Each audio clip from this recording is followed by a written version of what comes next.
Welcome to World Affairs Today, brought to you by the World Affairs Council, Washington, D.C., a leading forum for global education and international affairs.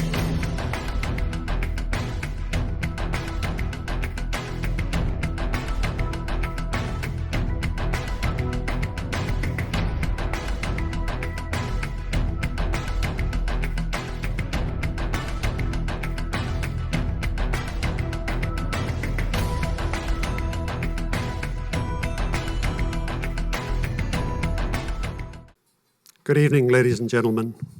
My name is Tony Cully Foster. I have the honor of being the President and CEO of the World Affairs Council, Washington, D.C. Ours is an institution committed to global education, international affairs, and global communications. We're an institution where learning happens. Our goal tonight in our public program is to provide our distinguished guests an opportunity, all of you, after this presentation by Ambassador Mohib, facilitated by the distinguished Ambassador Ron Newman, to ask questions. Please listen carefully. To listen doesn't mean to hear, but we've got an opportunity tonight to listen to and hear from two experts representing a region of the world, Afghanistan, a sovereign nation that is a participating member in our global community, affiliated with the UN, World Bank, IMF, a country in transition, thanks to the efforts of Ambassador Mohib, President Ghani, others in the US and Afghani and world community, working together in harmony towards a common goal. The transition of a country that has known too much violence, too much conflict, too much separation, to be embraced by the world community as a peaceful, emerging leader for its region in the world diplomatic and global community. Afghanistan got its independence from Britain, which I, as an Irishman, appreciate very much indeed, in 1919. Timing is everything, Ambassador. First diplomatic ties with the United States, 1921. That relationship has been maintained, reinforced, consolidated until the present day. Its population now is almost 32 million, 50% under the age of 18. Only 27% of its population lives in urban areas. Two official languages, Pashto and Dari. Afghanistan is a land-linked, not a land-locked. It's a land-linked nation. It's almost as big as the state of Texas. I don't know if that's a backhanded compliment or not, Ambassador, but take it as a compliment. Education is critical to Afghanistan's future. The demographic that they have with this burgeoning youth population, unless it receives equally boys and girls, young men, young women, equal access, equal empowerment through education, then the future of Afghanistan will not be as bright as everyone in the world community wants it to be. In May 2012, U.S. and Afghanistan signed the Enduring Strategic Partnership Agreement, a 10-year strategic partnership that reflects a shared commitment to combating terrorism and to promoting peace, democratic values, and economic opportunity in Afghanistan and the region. Now at 200,000 strong, the Afghan armed forces are drawn from throughout Afghanistan, banded together by a common cause, protecting and helping to develop a new Afghanistan. Numerous challenges stand in the way. Daesh in Khorasan province threatens to supersede Al-Qaeda as an internal security threat. Afghan youth, impatient for economic development and for employment, aren't too enthusiastic about their current prospects. Opium cultivation remains a vital income source in rural areas. threatening national policies of eradication, and differences in partisan affiliations, electoral reform, and government corruption mires national unity. The task of rebuilding a new Afghanistan is a challenging one, but through the efforts of individuals like Ambassador Mohib, Afghanistan has made strides towards being a more prosperous, stable, and peaceful nation. On Saturday, I think the prospect of peace was enhanced. I hope the reports are true. I hope that Mullah Akhtar Mohammed Mansour was killed. And I hope that whoever replaces him will see that there is a path to the future that should not involve conflict. Primary and secondary enrollment in Afghani schools has increased from 1 million boys in 2002 to 8 million boys and girls today. That is a phenomenal achievement, and it augurs well for the future. The National Action Plan on Women, Peace and Security will align Afghanistan with international accords and promote Article 22 of the Afghan Constitution, where the citizens of Afghanistan, man and woman, have equal rights and duties before the law.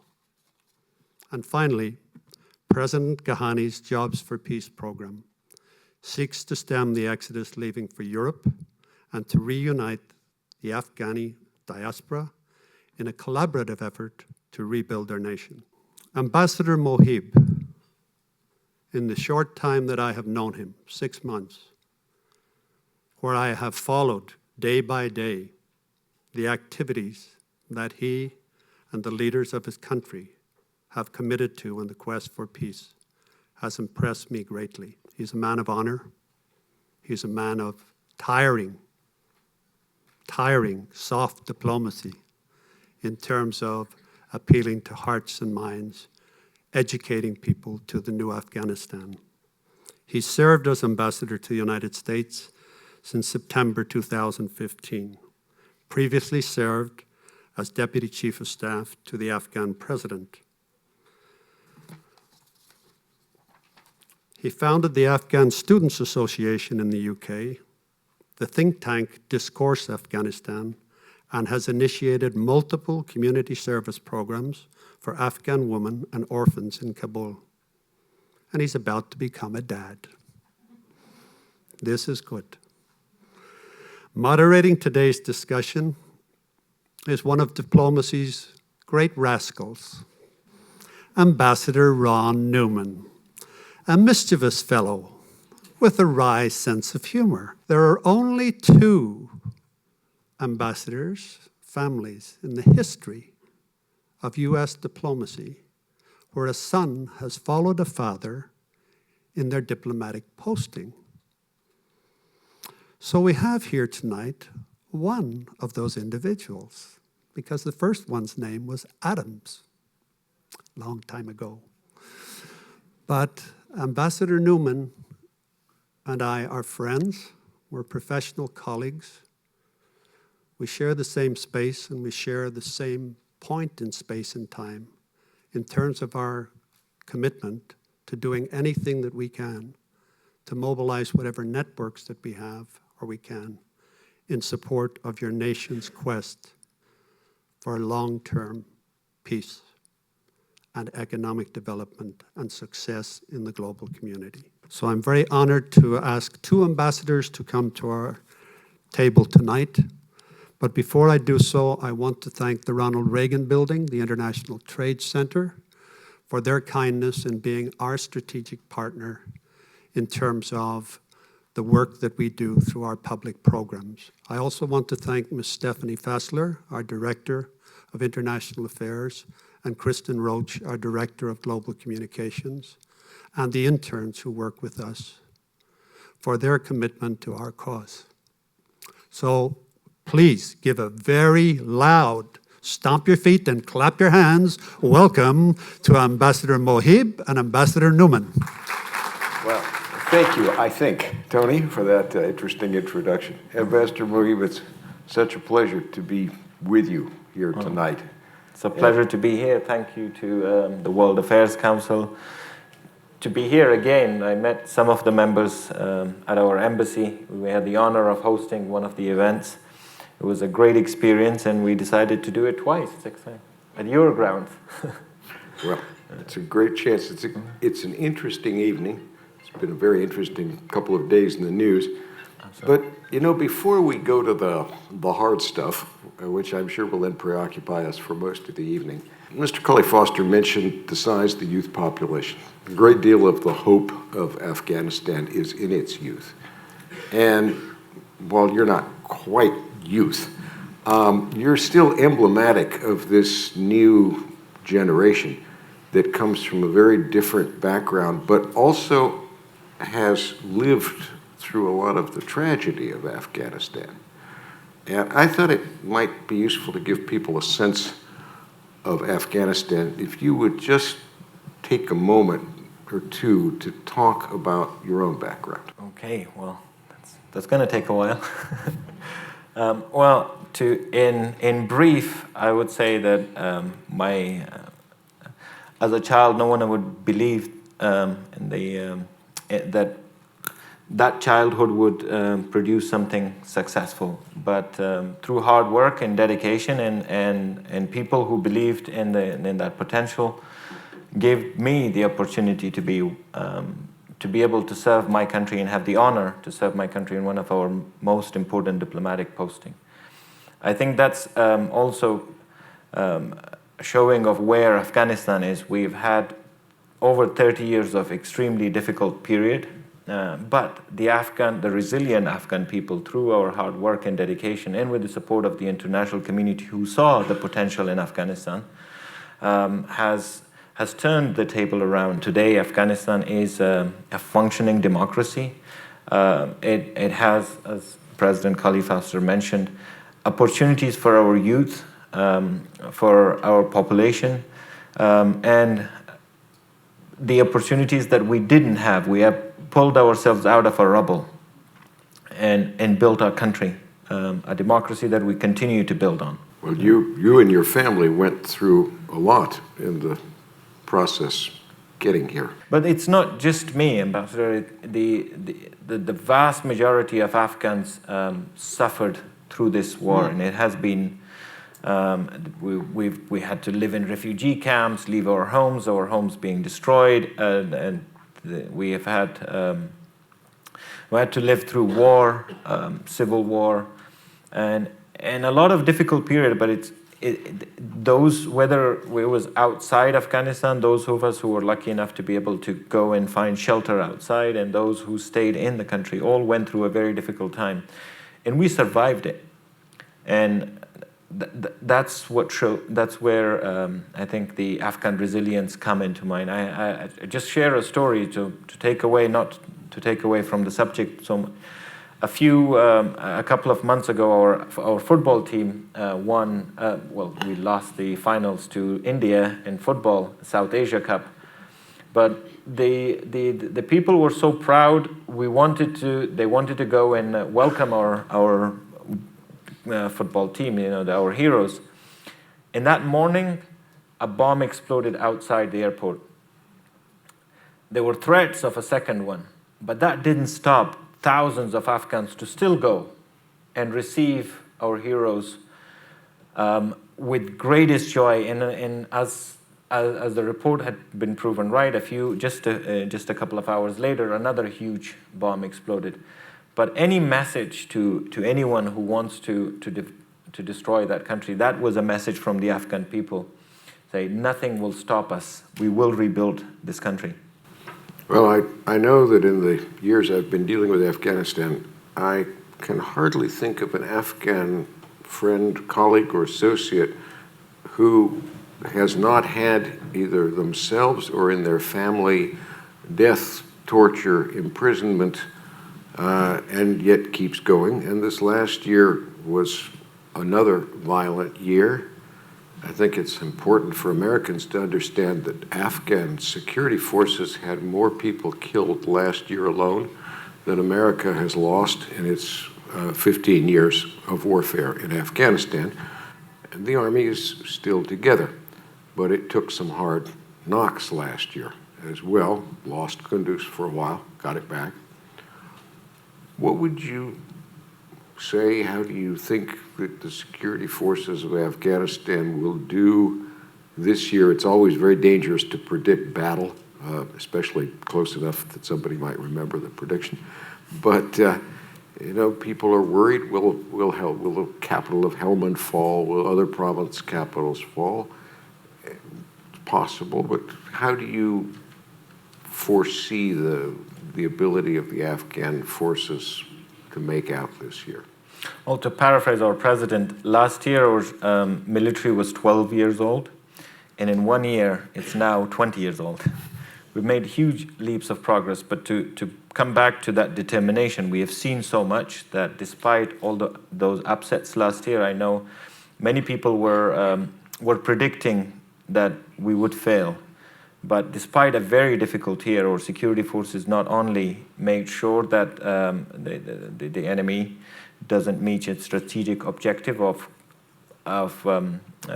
holding land, capturing and holding land, that we also improved coordination. This year, the number of attacks or the amount of attacks that were expected and predicted to be, as reports suggest, are 75% more than last year.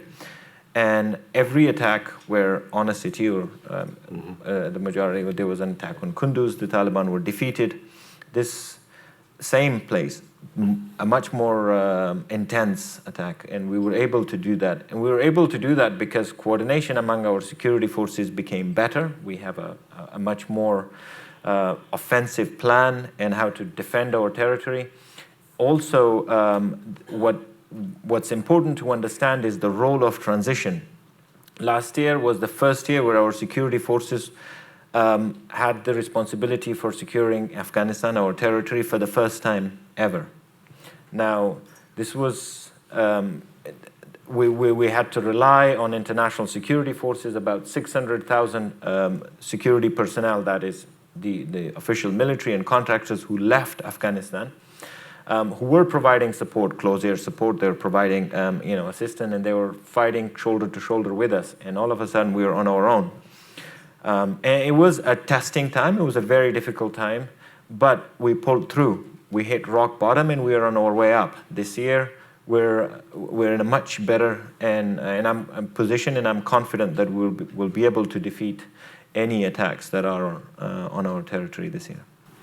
Well, the United States seems to have made a rather critical attack in this last couple of days.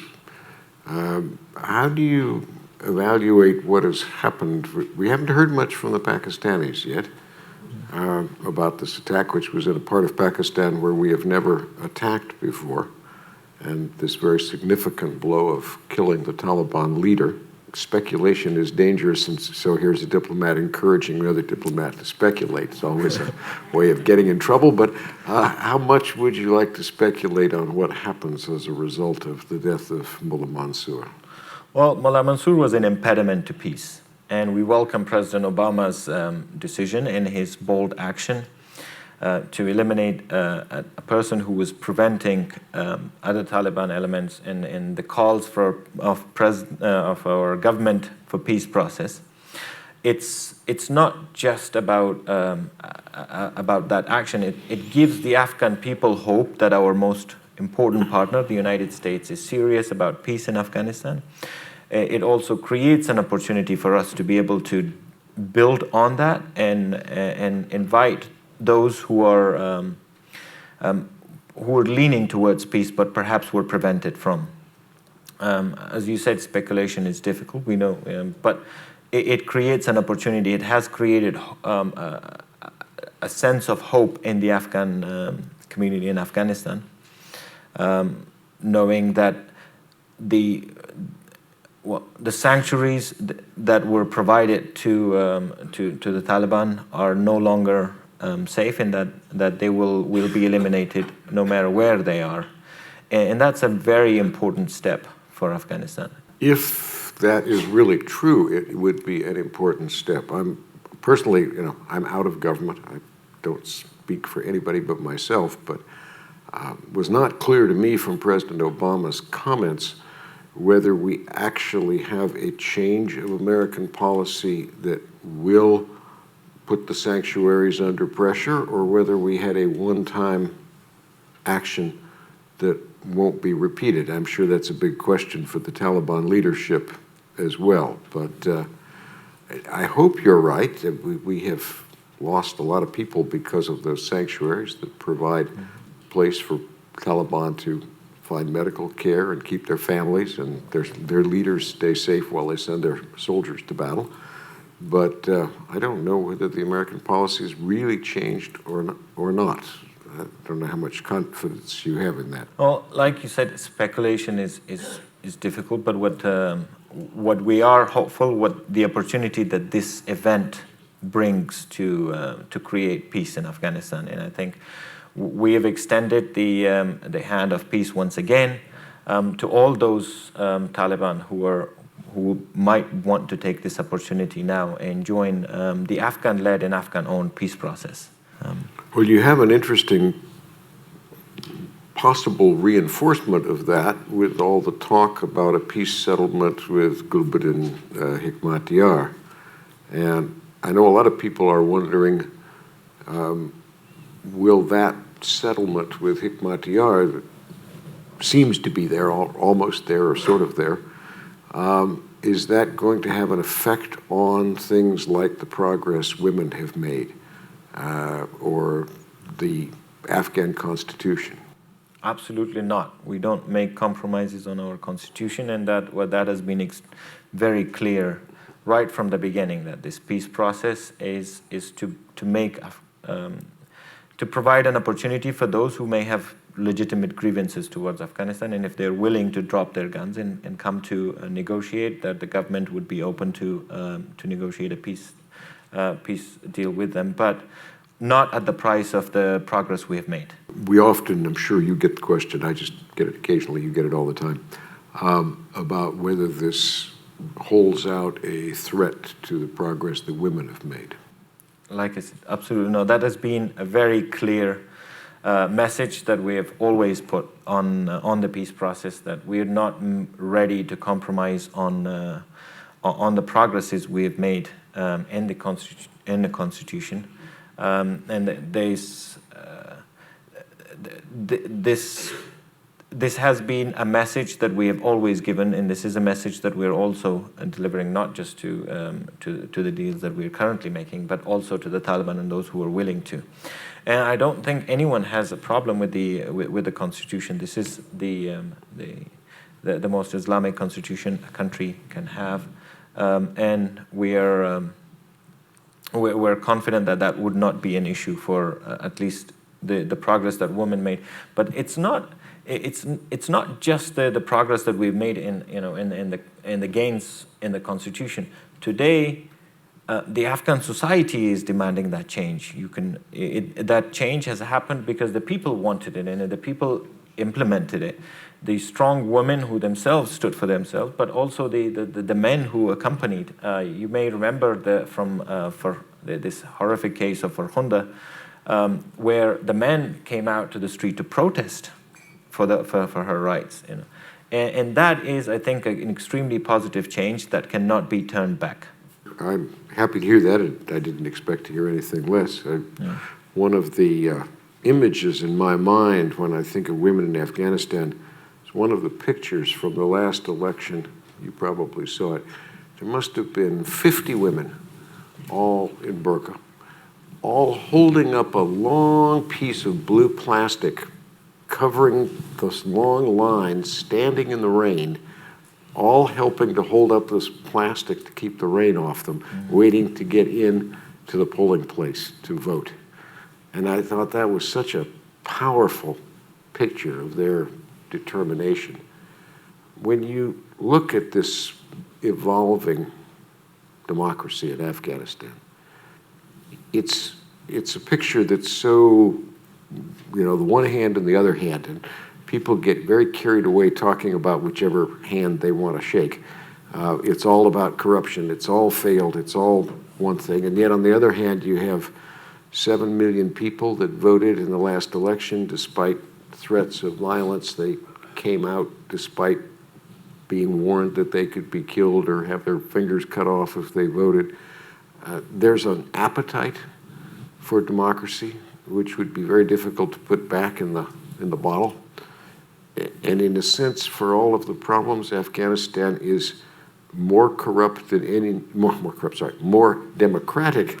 Not more corrupt. Huge difference. It's not more corrupt. It's got much more competition for corruption. But for democracy, it is clearly more democratic than any one of the countries that touches its border, which is something we don't reflect on. But how do you see this balance between old politics and corruption on the one hand and democracy on the other? How do you see that balance tilting in the future? I paint a picture. I worked at the American University of Afghanistan, and it was a difficult period because we were just building. This was before it had its first graduates. We invited when people. It was first of all finding those brave professors who would come to Afghanistan and then go through a difficult period where they didn't have the right infrastructure, the internet to connect to their families. So we knew how difficult it was building that. And then I left. I went to do my PhD, and I saw in the news, the headline said, AUF, the American University of Afghanistan, graduated its first class. Now, to many people, that was just a headline. To me, that wasn't a headline. It was an emotional moment. It was because I knew how much difficulty we went to build, to get to that stage. It's the same with hospitals. When you had to go across the border to go just to treat malaria, and you have hospitals today that treat that separate conjoined twins, that treat more complex operations, kidneys and heart transplants. That progress is very difficult to get to cover in a headline and see. And I think one of the reasons we have so much gloom in the media is because it only covers the war, not the progress that Afghanistan has made over the past 15 years and the unstoppableness of that. We are making progress, and we will continue to do that. We now have the institutions to maintain that progress. We have more educated youth than we ever had before. We have more opportunities, more infrastructure than we have than we had before, and we're building on the legal infrastructure to make sure that everybody has their rights preserved. And this would have not been possible if we didn't have the basis to do that. Today, I would say we went through a political transition, and that was our biggest test. For any democracy to survive, you have got to build in transition in there, because that's when we're in a country that is used to having revolutions and the leaders changing and all of the loyalties switching to a new leader as part of a revolution, rather than your loyalties being aligned to an institution. So when we had our first transition, a lot of the institutions in Afghanistan had trouble adjusting themselves to their loyalties to the presidency rather than a person who left office, and it was made even more complicated by this being a national unity government. But we pulled out of that. The institutions are now much more aligned. They're working. They had a difficult period going through that adjustment, but that adjustment happened. And over the past few months, you would have noticed a lot more progress in Afghanistan. You don't see the same questions. There was a question of survival for a while, whether we'll be able to survive, and we passed that test. The people were doubtful at that period, but once they saw the progress made, now there is a lot more confidence, and every day that confidence grows.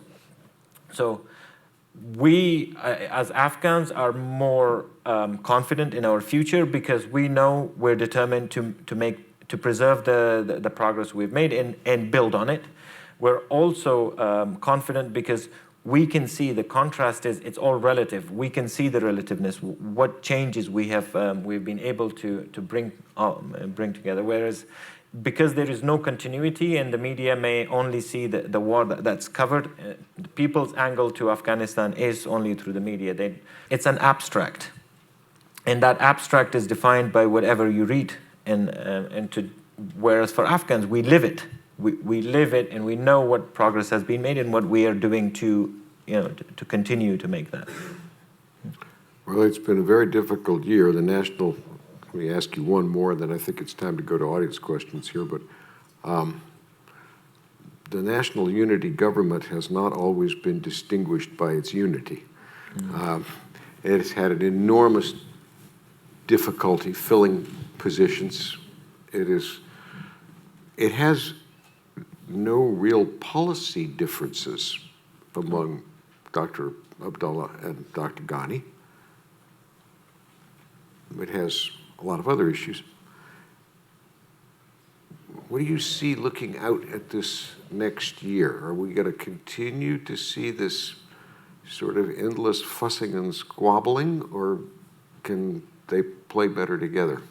Again, I think people didn't give Afghanistan the credit for forming a national unity government, a country that has no precedence at sharing power. We're used to grabbing power. It's not a social habit. And for the first time, we shared power, and it's of course not easy. National unity governments or coalition governments by nature are not easy.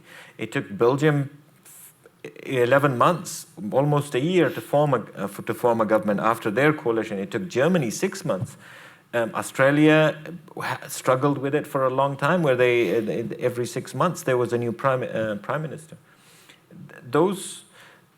That's part of a national unity government, and that's part of that phase that goes into trust building to build it. And also our population were not accustomed to this sort of rule. The election campaign teams that supported each of those candidates, of course, wanted a different form of government. So while the two leaders may have been able to get along, their teams took time to be able to trust each other. And I think that trust will continue to be built. I'm not saying that we are there yet, complete. It will take time before it's fully established, I think. But we are in a very different place where we are today than compared to 18 months ago. In a better place, I have to say. Well, having lived through, I think, 9 transitions in my career, I can say that the habit of transition teams of thinking they should be immediately employed is not only in Afghanistan.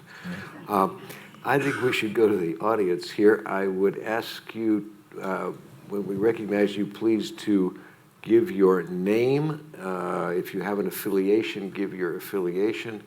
Please try to make them questions. That's a statement which ends with a question mark, and not of too great length. So let's see. We got one back here already with a mic. Hi, Doug Brooks with on the board of the Afghan American Chamber of Commerce. My question is, here in the United States, of course, we have representatives, congressmen, and senators on both sides of the aisle that support a long-term Afghanistan policy. But we're about to go through a very interesting presidential election. As an ambassador, what are the 2 or 3 U.S. policies you would like to see continued into the next administration, no matter who's elected? What we're lucky to have bipartisan support. Afghanistan is lucky to have bipartisan support in the United States. We see that through Congress, and we hope to see that through the campaign teams. Once they become more defined, we'll start working with the candidates and their teams to explain and understand their policies towards Afghanistan, and if they have any questions about it. But so far, we don't have any concerns. I think we're like you mentioned, there is a lot of support for Afghanistan, and we're in an extremely fortunate position to have made so much success. I think we're very close to. Afghanistan is going through a decade of what we call the transformation decade towards self-reliant. So And we have got we have received a lot of support for that, for our policies throughout, on both sides of the aisle and throughout all of the policymakers that we meet here in DC. My name is Dominic Cardola. I have no affiliation. But Ambassador Mohib, you made a statement that's a little troublesome to me. You made reference to the fact that Afghanistan has the most Islamic of constitutions. How do you interpret that? Does that mean Sharia law? How do you interpret that? So we have Sharia law. Our constitution is based on Sharia, and it may be the version of Sharia that perhaps some it's not the strictest of interpretation that perhaps some extremists want in Afghanistan, but our constitution is based on Sharia. It has been for the past 15 years. But you've also signed a whole variety of international human rights agreements, laws. Absolutely. It's not to say that Sharia is not compliant with human rights. Sharia is compliant with that, and that has been our constitution since it was formed 15 years ago. But also the Constitution, if I remember, it has some very careful wording about based on Sharia law, but does not make Sharia law the only source of law. No law can be in contradiction to Sharia law, but it leaves room for a broad base. Where there is doubt, we refer to Sharia for that matter. And that's what is acceptable to the Afghan population. We have been able to include pretty much all of the Afghan population, and that has been decided. So my reference to that was if we're negotiating a peace process, we already have Sharia law in Afghanistan. Our constitution is based on it. So we don't see that being a problem. So. But doesn't that limit the rights of women? Absolutely not. No, so. The question was whether it would bring or put us in a position we would have to make compromise on our constitution. I said we don't have to make any compromises on the constitution because we're already Sharia compliant, and it's already acceptable and implemented by our government and accepted by the population. So so far. We have not had any issues with, although there have been no substantive remarks about what needs to be, what the Taliban would want. For example, we've not had those negotiations, but unofficially, where there has been discussions, there had been no questions about what needs to be any serious questions towards changing the constitution that would. So that's what makes us even more confident that that we don't have to make compromises on the gains we have made, and those have been very strictly addressed and communicated. Hi, Ambassador Mohib, thank you so much. My name is Beju Gandhi. I'm a psychiatrist with George Washington University, and I'm interested in the psychology of conflict. And my question is, is it possible to negotiate with the Taliban?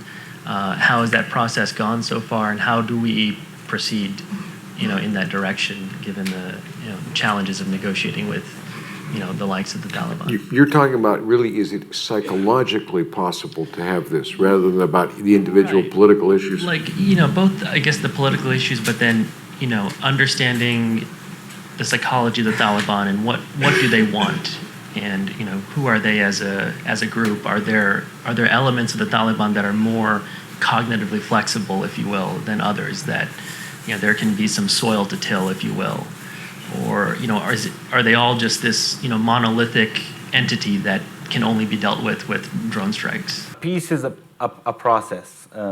It's not one deal. In us studying through what has been going on in other places and studying the peace processes in other countries, it's not a one-time event. And also, when a conflict drags for this long, many different elements become part of it. They become invested. So we see a lot of people who are involved in the drug trade that have also become part of this insurgency. Now, it begs to question whether it's the drug trade that's fueling the insurgency, or is it the insurgency that's fueling the drug trade? So the question here would be, those who have legitimate grievances with the government, and if there is any we've not been able to include, we're open to negotiate with. Those who are criminals would have to go after them as criminals. Yes, Ambassador. My name is Ronald Wilson. I'm with the United States government. And my question is, from an existential perspective, do you think that democratic principles, as they are known in the Western society, particularly the United States, are truly viable in an Islamic state? Absolutely. Afghanistan is a democratic nation by culture. We are very democratic. All our decisions have always been made in a council, in a jirga that was formed. And to this day, most of our biggest decisions that we cannot make that are not allowed within the constitution or are above the constitution are made by a grand council. It's enshrined in the Afghan culture. So we're democratic by design. Afghanistan is democratic by design. Thank you. Good evening. Hi, my name is Sarah. I'm not affiliated, but I'm very interested to see your technology background, and I was very interested in your comments about surgery, and I was wondering if you could tell us a little bit about how the intersection of technology and development, especially perhaps in the education and health sectors. I have to say Afghanistan made great strides in technology. We now have about 90% of our population that has access to at least a cell phone. And we have coverage through 90% of our territory. And with the availability of 3G, because our country was not connected through wired communication, we jumped a generation, went straight into wireless communication. Almost everyone that has access to 3G has been connected, and it's been a very vocal society. Our last year's election, for example, didn't really require journalists to go into areas. People acted as journalists, and they continue to be very, very active through social media. And we're working. Our government is looking into how we can bank on that accessibility and that interest to be able to deliver services such as education also with the connectivity being available for healthcare, telemedicine, and others. So there are institutions that are actually looking into this right now, but we're very lucky to see that this has been able to gain a lot of interest in Afghanistan. You know, it's also a free market success. When I went to Iraq, the American government helped the Iraqis set up the cell phone network. Yeah. We had 3 different contracts, and they didn't talk to each other. If you were in northern Iraq, you couldn't talk to south. In Afghanistan, they went with the free market. I use my phone whenever I go to Afghanistan all over the country. Works. And it's one of the parts that's actually paying the government pretty well. So, you know, congratulations. It is our second largest income for the government, the telecom sector. And as it builds or as it develops, there are many new ideas and innovations that are being implemented. Things like e-payments, for example, where some of our salaries for police officers and teachers are being paid through electronic payments, mobile payments. And there are e-voting and other ideas that are currently also looked for elections, but the media sector has been using it for a while, where they vote on shows and other game shows. Yeah. My name is John Banks. I'm not affiliated with anybody, but my question is this: a couple of times tonight, you've mentioned cutting back on the international drug trade or eradicating it. Eventually, America will pull back militarily and financially, and without the opium trade or doing whatever it does, what do you see as the economic gap filler for those two influxes of cash? Well, Afghanistan has many riches, including mines. We have over $3 trillion worth of mines alone in Afghanistan, and we're currently working on the legal infrastructure to make that accessible. We're also building infrastructure to be able to physically deliver it, but we're also working on the legal infrastructure to make sure Afghanistan doesn't get into what happened in Africa, for example, as the resources curse situation. Where also Afghanistan is at the crossroads of what President Khalifa Foster mentioned. It's a linkage point between South and Central Asia. We're already working on projects, regional projects, where gas, for example, is being transported from the resource-rich Central Asia to South Asia. We're working on electricity projects that are regional, that is transport, but we're also a land bridge for transport of goods. Our idea for Afghanistan, or our vision for Afghanistan, is for it to be the roundabout of South and Central Asia, where ideas, people, and goods flow freely. And that's in Afghanistan we're working on building this. We're also increasing our revenue through different industries. Last year alone, despite the very difficult year, we were able to increase our revenue by 22%. Now, making, as security improves and as our legal infrastructure is much more attractive to investors, we will be able to attract more investment into Afghanistan. We have a 10-year plan that is working on making Afghanistan totally self-reliant. That includes reducing costs, military costs, for example, and increasing our revenue through different streams of investments. Thank you. Nazir Azim Karimi, correspondent for Ariana Television Network from Afghanistan. She is told you. Not. Yeah, as you mentioned about Mr. Hekmatyar, still women in Afghanistan, including me, we are very worried about women's achievement in Afghanistan. Do you think that there is any guarantee from the United States that women's achievement will be safe when Mr. Hekmatyar participated to peace process? And also, he has so many conditions. One of the conditions is he keeps saying that foreign should leave Afghanistan. Based off this opinion of Mr. Hekmatyar, what do you think? First of all, let me repeat that we will not make any compromises on the achievements women and our society in general has made. We're not making any compromises on the Constitution. And second, the conditions of that, I think that condition has now been refined, where it's to say a deadline or a timeline for the security forces, international security forces leaving. And as we are working on a self-reliant, we're not counting on Afghanistan to always have the required assistance that we currently have. We're very thankful for the assistance we do, but as you are aware, the Afghan security forces are now in full control and are taking, they are the ones responsible for protecting our territory. The international security forces are providing us with advise and assist capabilities there. Yeah. I would like to see train, advise, and assist. Sorry, I should not forget train. I would like to see us provide a little more air support. We dropped 300 bombs this year in Iraq and 30 in Afghanistan, I think, which is a very strange approach. Taliban seem to think they're still in a war with us, but we keep saying we're not at war with them. I'm John Rothenberg, currently unaffiliated, but I was part of the civilian surge. I worked for USAID at that time, and I was wondering, do you think the civilian surge was successful or unsuccessful, and in what ways? The civilian surge. When Obama sent Americans to work work in the provinces on the basis on PRTs. Okay.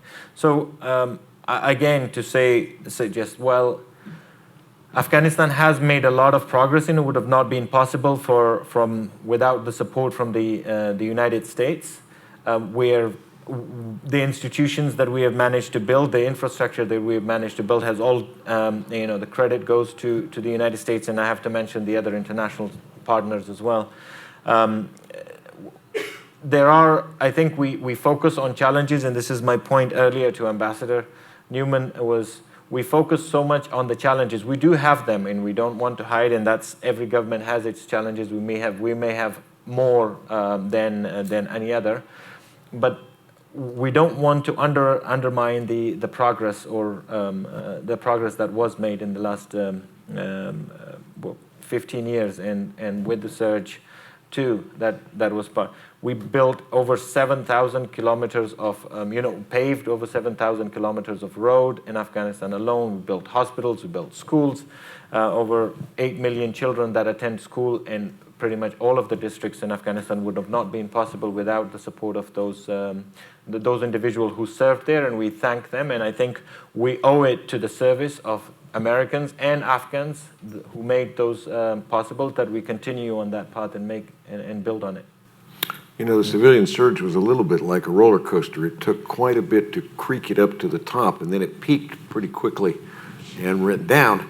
And I don't know that there has been any academic work to really, there's an enormous amount of anecdotal, it did, it didn't, but every district is different. And I don't think there's been any significant academic work yet or study to actually do any real cross comparison. Hussein with Sahori Insurance in Embassy Affairs. Your Excellency, congratulations on the baby. Inshallah bil salama. In Arabic, that means God willing, with blessings. I'm a young a United States citizen, and I've learned over the years that any state's two most vital assets are youth and education. I think we stated in the beginning of the discussion today that there's about 50% of Afghanistan's population under the age of 27. Can you tell us very briefly what the international community can do to further the progress of investing in education and in the youth of Afghanistan, just furthering it over what it's been accomplished over the past 15 years? We're working, like I said, on a decade that want to get to self-reliance, and it would not be possible without us being able to build an economy that's self-sustainable. Now, there are a number of things that the Afghan government is doing to achieve that. That is by making sure that we source our produce locally. A lot of our imports are, it's an agricultural country, but sadly we import at a very large quantity of agricultural produce from outside. And the government has set a rule where for our own security forces and all our own purchasing, that those be produced locally so that we can create more jobs. We can also create a sustainable economy. We're also working on attracting more investment. So one of the things that we have been working on over the past 18 months is putting in the legal infrastructure in place so that we could attract investments. Talking to many investors, including American investors who worked in Afghanistan, they didn't leave Afghanistan because of insecurity. They left because they didn't find the legal infrastructure there supporting their investment to protect them. And we've been busy passing laws to be able to create that opportunity. And if we want to attract investors, we need to have the ground, not just the physical infrastructure in place, we also need to have the laws in place to be able to, for them to be able to feel safe and be able to feel secure. We joined the World Trade Organization, so there is the availability of international courts for if there is arbitration required.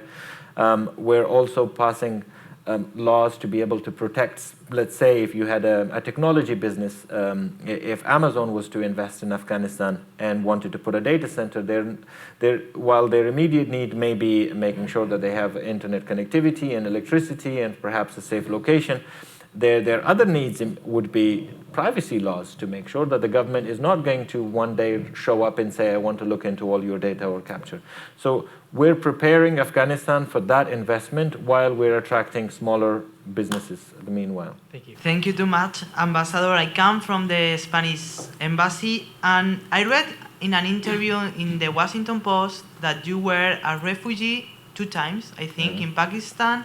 So my question is, what's your opinion about the European Union's behavior with this refugees crisis, seeing your example that a refugee can become an ambassador of his country? You know, it's not easy to be a refugee. Having gone through it several times, not just 2 times. I you know, the first time when we were escaping the USSR or the Soviet invasion in Afghanistan, and the second time when, due to civil war, and each time brought its own challenges, and the third time because we had lost hope. And that's the most important part. We don't want our people to lose hope. We want to be able to create opportunities, and that's where the international community's role is so important, because the Afghan public has seen so much turmoil over time. We have seen different factions come and take over, and we have seen them. They themselves have witnessed in our generation losing their entire wealth, their houses, and everything they owned. So it makes the Afghans a little concerned when we see that we're headed towards insecurity and the international community's support, because there was a period when we lost that support, and so much tragedy happened. So the international community's continued assurance that Afghanistan, they will continue to stand by Afghanistan's side as we develop, is extremely important at giving the Afghans who would maybe thinking about leaving, and those who have left, to be able to return, because they feel that there would be opportunities for them in their own country. You would know, and everybody knows, that there is no better place than home. You know, that's where you feel comfortable. That's where your family is. That's where your friends are. That's where you feel you're not a foreigner. You belong at home. And we want to make sure that Afghanistan has those opportunities for our people, so they can come back. That's one of the reasons we're negotiating peace deals, to be able to get those refugees who are not in Afghanistan and perhaps worried about the insecurity there or the lack of opportunities to come back from the larger refugee populations in Pakistan and Iran, as well as those who may be outside. And also those are the people who are going to build our country, people who have studied abroad, for those who, for example, have been in the United States or Europe, where they had the opportunity to learn skills that we need to rebuild. And thank you for Spain's support to Afghanistan. You know, when we're in the United States, we attack the United States, and sometimes may not reach. So on behalf of the World Affairs Council, Washington, D.C., and our strategic partner, the Ronald Reagan Building International Trade Center, Ambassador Mohib, Ambassador Newman, thank you so much for sharing your time and expertise with us. Please join me. Thank you. Thank you. All right. Thank you for joining us for World Affairs Today, a production of the World Affairs Council, Washington, D.C.